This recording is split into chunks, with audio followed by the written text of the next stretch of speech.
जरा सोचिए, एक ऐसी दुनिया जहां आपकी हर सोच पर पहरा हो, जहां सच वो नहीं जो आप देखते हैं, बल्कि वो है जो सत्ता आपको दिखाना चाहती है। जॉर्ज ऑरवेल के मशहूर उपन्यास 1984 में हम एक ऐसी ही दुनिया में झांकेंगे, और ये सिर्फ एक कहानी नहीं है, ये एक चेतावनी है। तो चलिए इस डरावनी लेकिन दिलचस्प दुनिया की परतें खोलते हैं। लेकिन इस कहानी की शुरुआत, उसकी जड़ें एक ऐसी जगह से जुड़ी हैं जिसके बारे में सुनकर शायद थोड़ी हैरानी हो। इस विश्व प्रसिद्ध लेखक का भारत से एक बहुत गहरा और शायद अनजाना सा नाता था। जी हाँ, ये बिल्कुल सच है।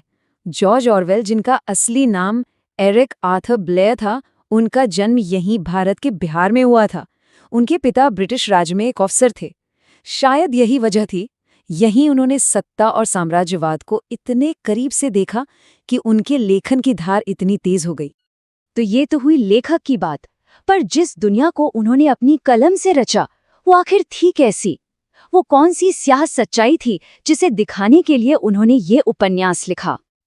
तो चलिए कदम रखते हैं उस दुनिया में। नाम है ओशनिया, एक ऐसी जगह जहां इतिहास को रोज बदला जाता है, जहां प्यार करना एक जुर्म है और जहां आपकी हर सांस पर किसी की नजर है। इस अजीब नई दुनिया में आपका स्वागत है। उपन्यास की पहली ही लाइन बेचैन कर देती है। घड़ियां 13 बजा रही थीं। अब 13, ये पहली ही लाइन में कुछ अजीब लगता है ना? ये इस बात का इशारा है कि ओशनिया की दुनिया में समय और सच दोनों को तोड़ा मरोड़ा जा चुका है। यहाँ कुछ भी वैसा नहीं है जैसा दिखना चाहिए। और इस निगरानी का सबसे बड़ा हथियार है टेलीस्क्रीन। जरा सोचिए, आपके घर में एक टीवी है जो आपको भी देख रहा है। एक ऐसा टीवी जिसे आप कभी बंद नहीं कर सकते। आपकी हर फुसफुसाहट, चेहरे का हर भाव, सब रिकॉर्ड हो रहा है। मतलब प्राइवेसी नाम की चीज का तो वहां वजूद ही नहीं है। ओशनिया में कोई कभी भी सच में अकेला नहीं होता। घर हो, सड़क हो, पार्टी की नज़र 24 घंटे उन पर है। यहाँ तो अकेले होने का ख्याल भी एक बहुत खतरनाक अपराध है। तो आखिर इस दुनिया को चला कौन रहा है? कौन है वो ताकत जो लोगों की सोच तक को कंट्रोल कर लेती है? चलिए सत्ता के इस अजीबोगरीब और डरावने ढांचे को समझते हैं, जिसे बिग ब्रदर की दुनिया कहा जाता है। बड़ा भाई तुम्हें देख रहा है, ये सिर्फ एक नारा नहीं है, ये ओशनिया का सबसे बड़ा सच है। बिग ब्रदर एक ऐसा चेहरा है जो हर दीवार, हर सिक्के पर है। वो कोई इंसान है भी या नहीं, या कोई नहीं जानता, पर उसका खौफ हर दिल में है। ये इस बात की लगातार याद दिलाता है कि आप हमेशा नजर में हैं। और इस सत्ता के 4 स्तंभ हैं, 4 मंत्रालय, और इनके नाम इनके काम के बिल्कुल उल्टे हैं। जैसे शांति मंत्रालय का काम है युद्ध करना, सत्य मंत्रालय जो झूठ फैलाता है और इतिहास को बदलता रहता है, और सबसे डरावना प्रेम मंत्रालय, जहां लोगों को इतनी यातना दी जाती है कि उनका ब्रेन वॉश हो जाए। मतलब यहां हर नाम ही एक धोखा है। और इन मंत्रालयों की आइडियोलॉजी इन 3 नारों में छिपी है। युद्ध ही शांति है, दास्ता ही स्वतंत्रता है, अज्ञान ही शक्ति है। ये है डबल थिंक का सिद्धांत। मतलब लोगों को सिखाया जाता है कि एक ही वक्त में 2 बिल्कुल उल्टी बातों पर यकीन करो और कोई सवाल मत पूछो। यही इस पूरी तानाशाही की नींव है। लेकिन कंट्रोल सिर्फ बाहरी नहीं है। पार्टी का जो सबसे खतरनाक हथियार है ना, वो लोगों के दिमाग के अंदर काम करता है। ये एक जबान है जिसे न्यूज़ स्पीक कहते हैं, और इसका मकसद सोच को ही काबू में करना है।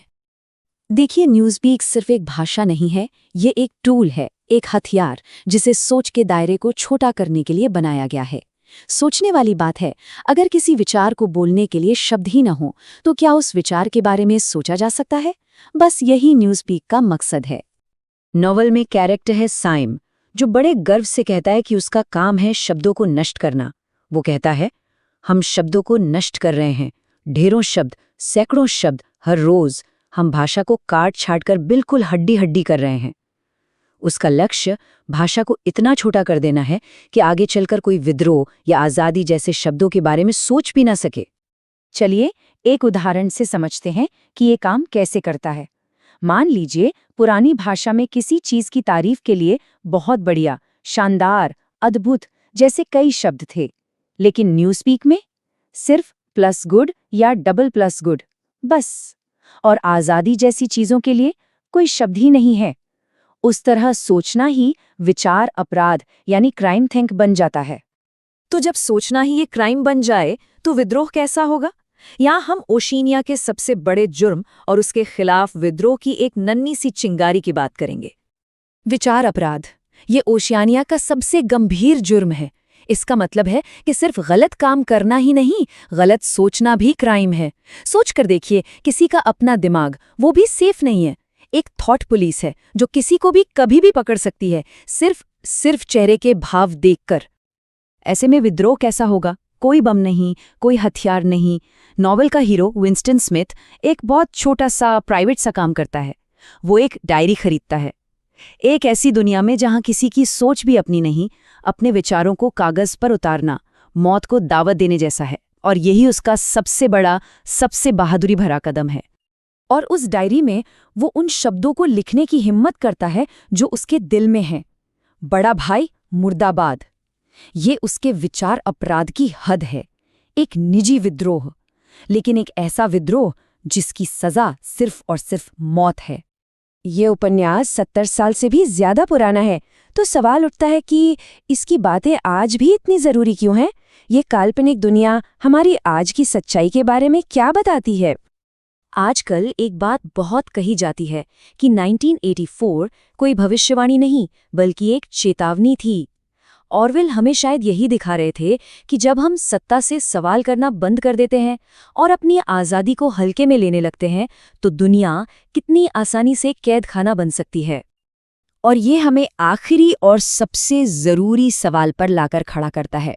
ऑरवेल ने हमें टेलीस्क्रीन के बारे में बताया था, पर आज हमारी इस दुनिया में हमारे समय के टेलीस्क्रीन क्या है और कौन हमें देख रहा है?